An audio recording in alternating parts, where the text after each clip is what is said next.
കുറച്ചധികം തിരക്ക് പിടിച്ചൊരു ദിവസത്തെ വീഡിയോ ആണ്. അതിനോടൊപ്പം ഞാൻ ഒത്തിരി ടെൻഷനും അടിച്ചൊരു ദിവസമാണ്. എനിക്കൊരു 3 ഓർഡർ കിട്ടിയിട്ടുണ്ടായിരുന്നു. അത് സൺഡേ ആയതുകൊണ്ട് സാധനങ്ങളൊന്നും വാങ്ങിക്കാൻ പറ്റാത്തതുകൊണ്ട് മൺഡേ രാവിലെ ഞാൻ ഇറങ്ങിയിട്ടുണ്ടായിരുന്നു. അതുകൊണ്ട് തന്നെ രാവിലെ ഇറങ്ങിയിട്ടുണ്ടായിരുന്നു. ഇച്ചുവിനെ ബാഗിനകത്താക്കിയിട്ട് ഞാനും ഇച്ചു മാത്രമേ ഉള്ളായിരുന്നു. ഇക്കയ്ക്ക് വരാൻ പറ്റത്തില്ലായിരുന്നു, കുറച്ച് തിരക്കുണ്ടായിരുന്നു.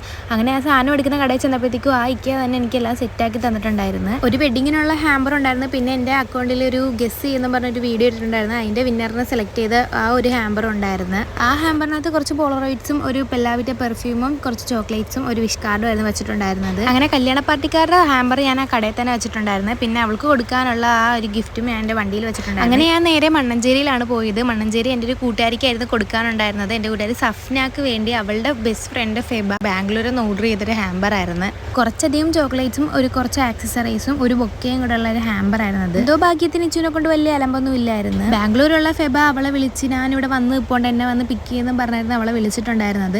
അങ്ങനെ അവളെ വീട്ടിൽ നിന്ന് വന്നപ്പോഴത്തേക്ക് എന്നെ കണ്ടപ്പോഴത്തേക്ക് എൻ്റെ അടുത്ത് പറഞ്ഞാൽ ഈ ഫെബാനെ ഒന്ന് വിളിച്ച് എൻ്റെ കയ്യിൽ ഫോണില്ലാന്നും പറഞ്ഞാണ് അവൾ വന്നത്.